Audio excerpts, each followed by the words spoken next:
Hi, it's Hans at happierman.com. Today's topic is patience versus impatience. I think I have a little bit of thoughts on how you can think of when to be patient and when to be impatient. I think the most critical thing to be impatient on is when you're involved with something that's really making you unhappy. That's when you want to be impatient in solving that problem, figuring out, well, what is really the cause of the unhappiness? What is causing me frustration? And then figure out a way as fast as you can to being impatient to cut that out of your life. So the negatives, I find, and I think most people find, that the negatives in life, when you have too many negatives, that's when your life just totally spirals out of control into unhappiness, frustration, depression, and even misery, out and out misery. And so you do not want to be patient in solving these big problems in your life. You want to be impatient and figuring it out and acting on what's causing all that to get that done with, over with, and behind you. Because you cannot have much of a great life if you're spent too much of it on negative emotion. That's where the impatience comes from, forcing you to act fast, forcing you to spend a lot of energy, probably money, certainly tons of time doing this. Like when I finally decided to leave my wife, it was the culmination of years of drama, chaos, frustration, depression, and outright misery that was kind of my life. And this was being patient with this was a massive mistake on my part. And I would encourage you, recommend, and desire the most for you that if you are in a bad marriage, that you impatiently get out. Go to my website, happierman.com, and I have a big long article on leave your wife and become a happier man with the 3-step system. It's on that website. You can't miss it if you go there. I talk about the book, and there's a book for sale, and the book lays out a path for you to be happy again, or to get happy if you've never been. But that was impatient. I have, over the years, as I've gotten happier and happier and happier, when something is wrong, I act impatiently to correct it. When there's something wrong, I try to deal with it as soon as I can, because I know things that ruin my life aren't good for me, and I'm not patient with them.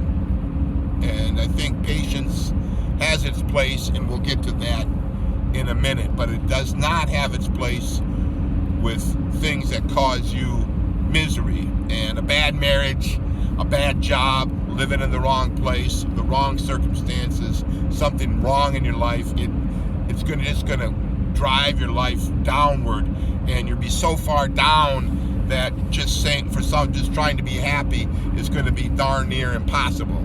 You got to get impatiently cut out what's causing the misery. So where does the patience come in? Well, I think the patience is a good virtue, is you want to be, let's say, patient with the good things in your life. Meaning, if you're at a place where you really don't have any big problems to solve anymore, you can be patient with all the good things that are coming to you, right? So you've decided, you finally got rid of, you're out of the bad marriage, your divorce is over, you're in a pretty good job that you really love, you've moved to a good part of town or a good city, everything, your kids are fine, your family's fine, your friends are fine, you're more then fine, right? Well, now you can patiently put the things you want to do, acquire, obtain, and have the experiences on your list. And as the time is right for all of those things that you want, you'll get those with patience. You see, the patience is so beautiful with the good things, is because then you're constantly looking forward to the next good thing, the next good experience, the next nice thing you want to buy for yourself, the next good thing you're going to do for yourself, the next opportunity that drops into your lap. You're patiently enjoying life like crazy. So I think, to me, that's like the essence. And then, because if you think of the other way, if you're too impatient with the good things, you're not going to savor them as much as you should. It would be like you're planning a 2-week, a long vacation, a week or two, somewhere special, and you patiently enjoy the planning of this trip over a period of time. You enjoy, when you actually take the trip, you savor each moment, and then afterwards you reflect on that trip. The impatience would be you're already planning the next trip right when you're in the middle of the trip you're on. You see what I mean? You're wasting the positive emotions by being impatient where it's not necessary. You can plan the next trip later. That will come. Savor the one you're on now. When you're doing good things for yourself, savor them, right? That gets into the being in the present moment, right? When you do a good thing for yourself, like I'm heading to the gym to get a good workout in, I'm going to be focused on that workout while I'm doing it. I'm not going to think about the next workout. I'm not going to think about what I'm going to do the rest of the weekend.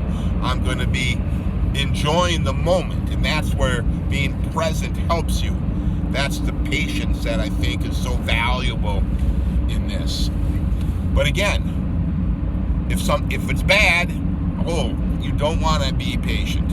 If it's good, you want to be patient. And the trick, the beauty of all this is that eventually you'll get to the point where you don't even need to be impatient, because you've solved everything and your life is humming along on all cylinders, and you can just patiently enjoy and savor the present. So give that idea some thought. All for now.